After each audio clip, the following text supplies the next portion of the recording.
My girlfriend just asked for an open relationship, so told her it's over and pointed her to the streets. So, I, 43M, have been with Fran, 36F, for the last 2.5 years. I thought that things were moving smoothly, and was about to ask her if she wanted to move in together, but she has been acting rather distant lately, so I decided to wait a little and see if she would bring something up. Out of nowhere, this last Friday, she asked me to open the relationship.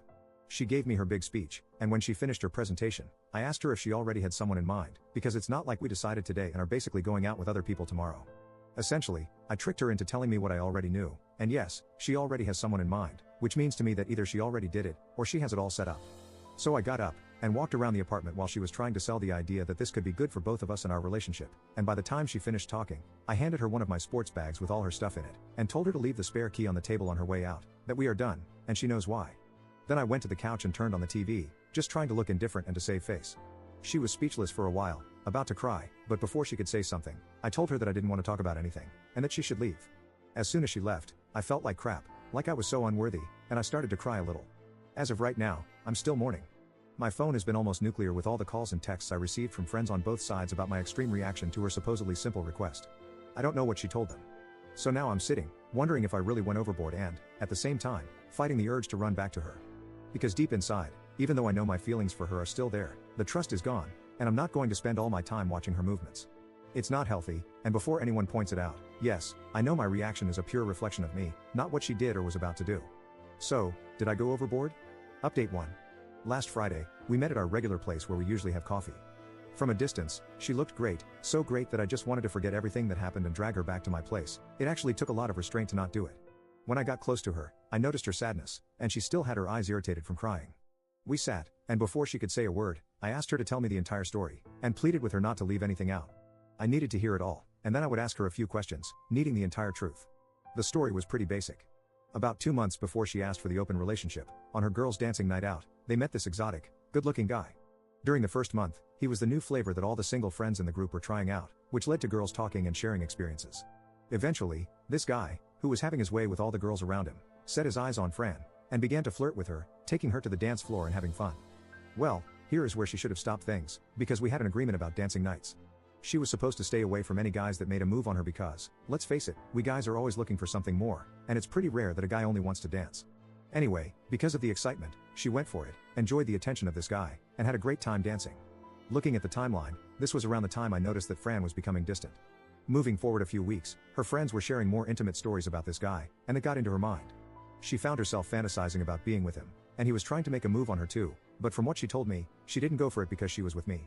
Drinks and drunken friends are bad counselors, and once the idea of opening the relationship came out, they spent over 2 weeks chatting about how to convince me.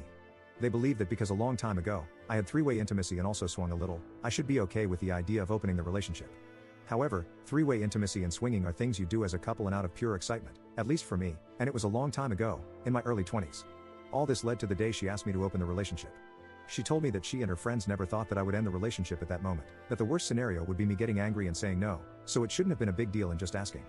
At this point, I interrupt her and tell her that she should know better. We were together for over 2 years, and I always share my thoughts about everything with her. For context, maybe about a year ago, we had a couple of friends in a similar situation. For about a month, that was the main discussion in our group of friends, and every time it was brought up, I said that if one person in a committed relationship wants to be with other people, then that person should just break up and leave. Anyway, I explained to her that I didn't break up with her because of the question. I did it because there was already a guy. So, for me, that was a major trust issue. If this concern had arisen naturally, maybe we could have worked it out. In the worst scenario, perhaps we could have found an alternative.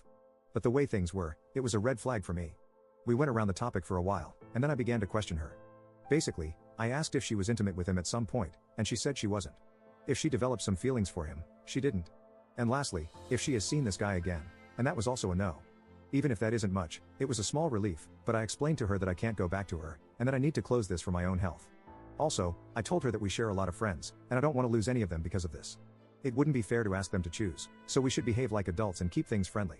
Then she said how sorry she was, and that if she could, she would undo everything, but she knew it can't be done. She was about to cry, and I was too, so it was a good moment to ask for the check and leave.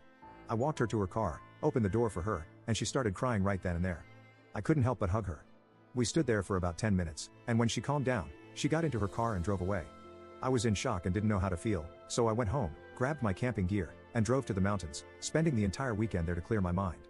Early this morning, I was driving back to the city, and the moment my phone grabbed a signal, it got flooded with messages from friends and family, all worried because I basically disappeared without telling anybody. I texted back to everyone, telling them that I was okay, that I went out camping, and at the moment, I was driving to work. Also, I got a text from her, something along the lines that she feels that we are not over yet, and that she thinks I need time to leave all this behind me. She said she will wait in the hope of it. I haven't texted her back because I'm pretty sure I'm done, but experience has taught me to never say never. So for now, I'm going to take it easy, doing what I like, and see where things take me. Update 2. Hello, it's been a while, and I came across several messages. Some were asking what I was up to, others were giving advice and encouragement, and of course, there were those asking for an update. After almost a month and a half of grappling with the matter, I still didn't have things very clear. Fortunately, that's what best friends are for.